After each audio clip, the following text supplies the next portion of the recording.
Video देखने से पहले चैनल को सब्सक्राइब करना ना भूलें।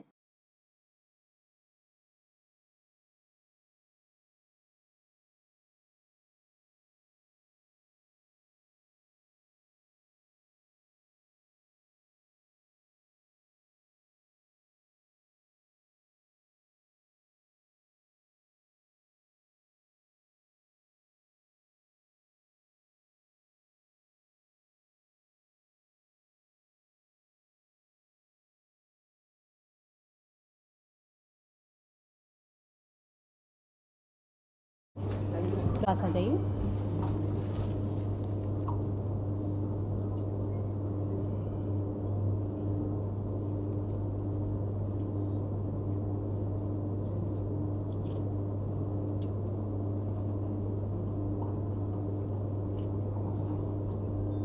आज के इस पावन दिन में और नवरात्रि के समय में इस भागवत कथा का जो आयोजन इस महीने में होने जा रहा है, उस कार्यक्रम के नियोजन का पहला नींव अभी आज डाल रहे हैं, भूमि पूजन हो रहा है और मुझे पूरी उम्मीद है कि ये बहुत सक्सेसफुल होगा ये भागवत कथा का आयोजन और सभी थाना शहर के जो निवासी हैं उनको इस भागवत कथा सुनने का लाभ मिलेगा।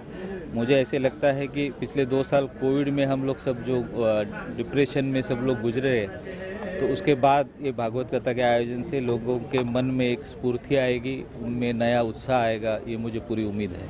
सर्वप्रथम आप सबका यहाँ स्वागत है और आज नवमी के दिन आप सभी को नवमी की बहुत बहुत शुभकामनाएं। आप देख रहे हैं कि आप मंच पर 2 देवियां विराजमान है। मेरे साथ मंच पर समीरा पालवी जी, मेरे साथ भाई सुशील गाड़िया जी, पवन शर्मा जी, संदीप कानोड़िया जी और विजय जी बसोतिया जी। ये आज हमने आप लोगों को खासकर इसलिए बुलाया है क्योंकि 14 तारीख से 21 तारीख तक एक अद्भुत अनोखा सा कार्यक्रम थाने नगरी में होने वाला है। थाने नगरी में क्यों होने वाला है? क्योंकि थाने एक ऐसा शहर है जो पूरे देश में बहुचर्चित रहा पिछले चंद महीनों में। और किस लिए चर्चित रहा? धर्म के लिए। और इसीलिए जब धर्म का कोई कार्य कि कोविड के 2 साल के बाद शुरुआत होनी चाहिए तो कहाँ होनी चाहिए? थाने की धरती पर होनी चाहिए। और ये थाने की ऐसी पवित्र धरती है जहां पर हम 14 तारीख से 21 तारीख को एक श्रीमद् भागवत कथा का आयोजन कर रहे हैं, जिसमें वृंदावन के देवकी नंदन ठाकुर जी कथाकार के स्वरूप में हमें प्राप्त हुए हैं। यदि आप देवकी नंदन ठाकुर जी को देखेंगे तो आज युवा वर्ग में, ऐसे युवाओं में जो 18 साल से लेकर 24 साल के हैं, जिनके माता पिताओं को इस बात की चिंता रहती है कि किस प्रकार वो धर्म के रास्ते पर चलेंगे, ऐसे युवाओं को आज वो ना केवल प्रेरित कर रहे हैं, लेकिन अधिकतर उनकी फॉलोअरशिप ऐसे युवाओं और युवतियों से है। और इसीलिए युवाओं को प्रेरणा देने के लिए पहली बार आज तक देवकी नंदन ठाकुर जी मीरा भाईंदर आए हुए हैं, नवी मुंबई आए हुए हैं, लेकिन आज तक थाने नगरी नहीं आए।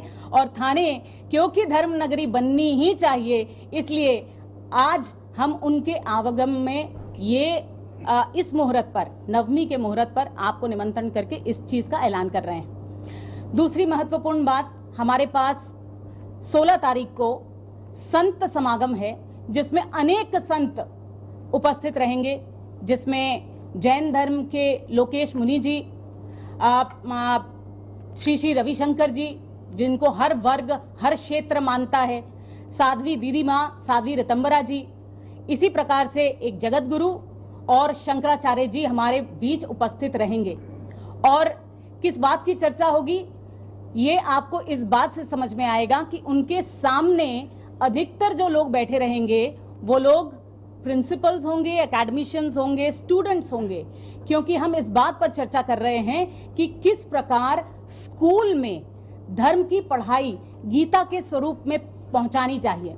क्योंकि गीता हमें कर्म सिखाता है, धर्म सिखाता है और जीवन शैली सिखाता है। किस प्रकार छोटे से बड़े व्यक्तियों को हमें धर्म से जुड़ना चाहिए। और हिंदू धर्म सनातन धर्म है।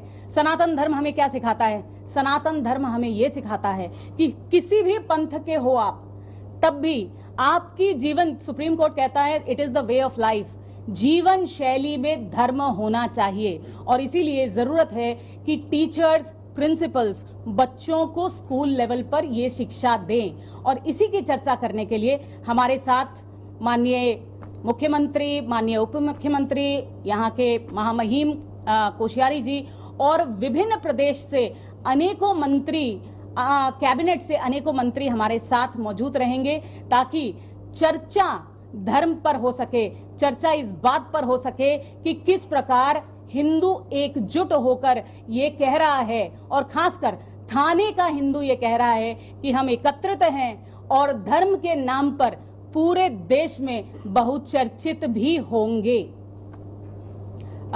हमें केवल मात्र इतना कहना है, आयोजन समिति आपके पास, आपके सामने बैठी है। एक और महत्वपूर्ण जो अंग इस आयोजन का है वो ये है कि ये किसी एक क्षेत्र का आयोजन नहीं है। हर क्षेत्र के लोग, हर समाज के लोग, हर जाति के लोग इनसे जुड़े हैं। हमारे पास आयोजन समिति में सिख पंथ के, जैन पंथ के लोग जुड़े हैं, और इसलिए यहाँ के अतिथि, यहाँ के संत आपको देखेंगे कि हमारे मंचों पर आएंगे। विभिन्न प्रकार के कार्यक्रम सुबह भी होंगे, दोपहर को भी होंगे, शाम को भी होंगे।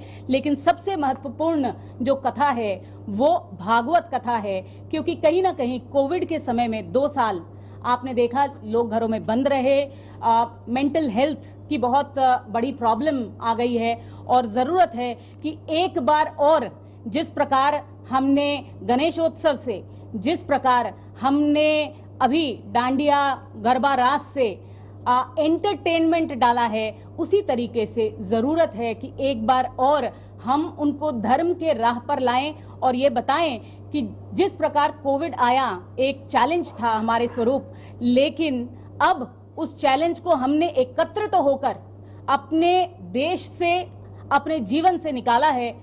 थोड़ी सुरक्षा अभी ज़रूरी है, लेकिन वो समय चला गया जब हम मास्क पहनते थे।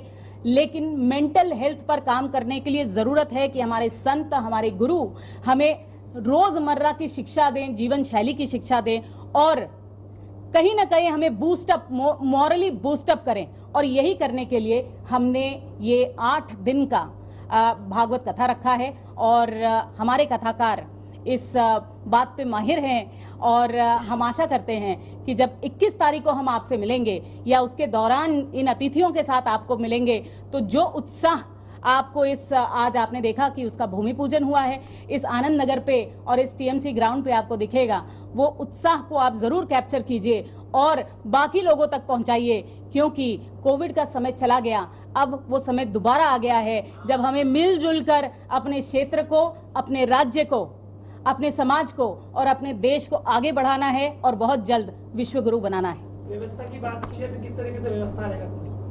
देखिए, हम ये एक्सपेक्ट कर रहे हैं कि जितने ज़्यादा लोग हमारे पास आएँ, क्योंकि ये फ्री कथा है, जितने ज़्यादा लोग जुड़े वो उनका स्वागत है। हर रोज़ हमारे पास लगभग 6 से 10 हज़ार लोगों की व्यवस्था है। सुबह से लेकर कार्यक्रम शुरू होंगे, शाम तक कार्यक्रम की पत्रिका आपको अवेलेबल की जाएगी, और विभिन्न प्रकार के कार्यक्रम है, विभिन्न समाज के कार्यक्रम है, कहीं सुंदरकांड पाठ है तो कहीं गायत्री परिवार है। लेकिन सबसे महत्वपूर्ण, कथा में अगर आप जागृत कथा देखना चाहते हैं कि किस प्रकार रुक्मिणी का विवाह हो रहा है, किस प्रकार सुदामा चरित्र में जब कृष्ण भगवान सुदामा के पांव पखारते हैं तो किस प्रकार हमारे यजमान भी पांव पखारेंगे, किनका हमारे बीच ऐसे समाज हैं जिनके पांव पखारने की जरूरत तो है ही, लेकिन उनको अपनाने की जरूरत है, उनको पालने की जरूरत है। इसीलिए बहुत सारे हमारे ऐसे लोग हैं, हमारे साथ जो जुड़े हुए यजमान हैं, वो लोग उनका पालनत्व ले रहे हैं, उनको अडॉप्ट कर रहे हैं, उनको दत्तक ले रहे हैं, जो आदिवासी पाड़े के बच्चे होंगे, परिवार होंगे। और इसी तरीके से हम सुदामा चरित्र को अपने जीवन के चरित्र में उतारेंगे। तो व्यवस्था बहुत है, आप लोगों का स्वागत है, आप लोगों के लिए व्यवस्था है। हम आंखें बिछाएं, पलकें बिछाएं, आप लोगों का इंतजार करेंगे। थाने में कहाँ होने वाला है? जी, थाने में टीएमसी ग्राउंड आनंद नगर आप बाइक होटल पे आज हमारा प्रेस कॉन्फ्रेंस इसलिए हमने लिया है क्योंकि इसके बगल में ही अभी हमने भूमि पूजन किया है। आज से हमारी व्यवस्थाएं शुरू होंगी। पहला फावड़ा आज हमारे पिछले कलेक्टर जब हमने शुरुआत की थी और उनको निमंत्रण दिया था तब वो हमारे कलेक्टर थे राजेश नार्वेकर जी ने लगाया है और नारियल फोड़ा है। तो आनंद नगर में ये भव्य आयोजन होने वाला है। आप सभी का स्वागत है। आने वाले वक्त में कुछ इस तरह की प्लानिंग और देख सकते हैं? देखिए, ये शुरुआत है और जैसा मैंने आपको कहा है 2 साल हर व्यक्ति क्योंकि आयोजन समिति यहाँ सामने बैठी है और ये अनेक आयोजन करती आई है। चाहे आप श्याम सरकार का नाम सुन लीजिए या श्रीमद् भागवत कथा समिति का नाम सुन लीजिए, हमने अनेकों आयोजन किए हैं, इसलिए आयोजन चलते रहेंगे। लेकिन ये आयोजन बहुत महत्वपूर्ण है क्योंकि ये बहुत बड़े लंबे गैप और साथ में कोरोना के गैप के बाद हुआ है। बहुत सारे ऐसे हमारे भाई बहन थे जिनका हाथ हमसे छूट गया है। बहुत सारे उनके परिवारजन हैं जो दुख में डूबे हुए हैं। बहुत सारे ऐसे परिवार के जन हैं, हमारे लोग जो व्यवस्था में लगे रहते थे लेकिन आज हमारे साथ नहीं, हमारे बीच नहीं है। आज हम उन सबको याद करते हुए एक संदेश देना चाहते हैं कि जीवन आगे की ओर है, पीछे मुड़कर हम आगे नहीं देख सकते। धर्म कर्म गीता यही उपदेश देता है और इसीलिए एक बार फिर इसको याद करने के लिए मैंने आपको बताया, मोरल बूस्ट अप करने के लिए और खासकर लोगों को एकत्रित करने के लिए बिना भय के हम ये कार्यक्रम कर रहे हैं। सर, आपसे जानना चाहूंगा कि किस तरह की तैयारियां होने वाली है आपकी पूरी टीम की तरफ से और किस तरह का सपोर्ट मिल रहा है जो ठाणेकर है उनसे आप लोगों को? आपने बहुत अच्छी बात पूछी।